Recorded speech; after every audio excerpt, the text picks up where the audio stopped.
ସମସ୍ତଙ୍କୁ Ambika creativity YouTube ଚ୍ୟାନେଲକୁ ସ୍ୱାଗତ। ବିଶ୍ୱ ଯୋଗ ଦିବସ ଉପରେ କିଛି ଓଡ଼ିଆ କୁଇଜ୍ ଜାଣିବା। ଚ୍ୟାନେଲକୁ ସବସ୍କ୍ରାଇବ୍ କରିଦିଅ ଆଉ ଭିଡ଼ିଓକୁ ଗୋଟେ ଲାଇକ୍ କରିଦିଅ। ଚାଲ ଆରମ୍ଭ କରିବା। ପ୍ରଶ୍ନ ନମ୍ବର 1 ଦେଖ, ଭାରତରେ ଯୋଗ ଦିବସ କେବେ ପାଳନ କରାଯାଏ? ଉତ୍ତର ଜୁନ୍ 21 ତାରିଖ। ପ୍ରଶ୍ନ ନମ୍ବର 2, ଭାରତରେ ପ୍ରତିବର୍ଷ କେଉଁ ମନ୍ତ୍ରଣାଳୟ ପକ୍ଷରୁ ଯୋଗ ଦିବସ ପାଳନ କରାଯାଏ? ଉତ୍ତର ଆୟୁଷ ମନ୍ତ୍ରଣାଳୟ। ପ୍ରଶ୍ନ 3, ଯୋଗ ଶବ୍ଦଟି କେଉଁ ଭାଷାରୁ ଆସିଛି? ଉତ୍ତର ସଂସ୍କୃତ ଭାଷାରୁ।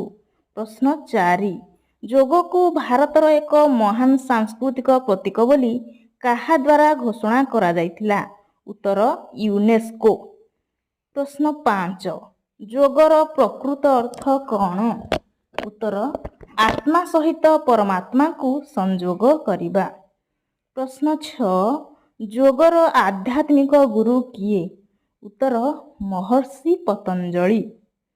ପ୍ରଶ୍ନ 7, ୟୁନେସ୍କୋ ଦ୍ୱାରା ଭାରତ ଯୋଗ ସଂସ୍କୃତିର ପ୍ରତୀକ ବୋଲି କେବେ କୁହାଯାଇଥିଲା? ଉତ୍ତର 2016 ମସିହାରେ। 8, ଯୋଗର କେତୋଟି ମାର୍ଗ ରହିଛି? ଉତ୍ତର 8ଟି।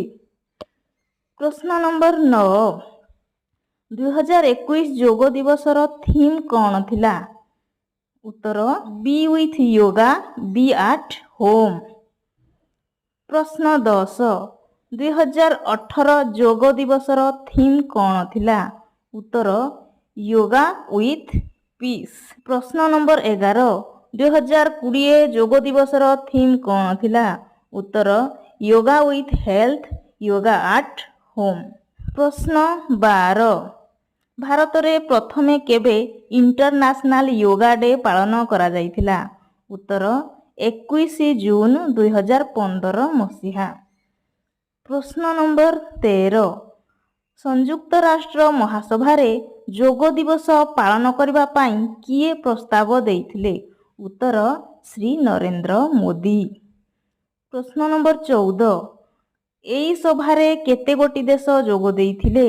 ଉତ୍ତର 84ଟି ଦେଶ।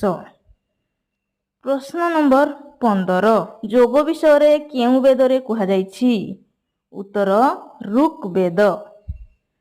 ପ୍ରଶ୍ନ ନମ୍ବର 16, 2025 ମସିହାରେ ଭାରତରେ କେତେତମ ଯୋଗ ଦିବସ ପାଳିତ ହେବାକୁ ଯାଉଛି? ଉତ୍ତର 11ତମ ଯୋଗ ଦିବସ।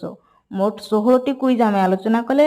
ଭିଡ଼ିଓଟି ଯଦି ଭଲ ଲାଗେ ଭିଡ଼ିଓକୁ ଗୋଟେ ଲାଇକ୍, ଚ୍ୟାନେଲକୁ ସବସ୍କ୍ରାଇବ୍ କରି ପାଖରେ ଥିବା ବେଲ୍ ଆଇକନ୍କୁ ଦବାଇ ଦେଇ ଅଲ୍ ନୋଟିଫିକେସନ୍କୁ ଅନ୍ କରିଦିଅ। ରହୁଛି, ଧନ୍ୟବାଦ।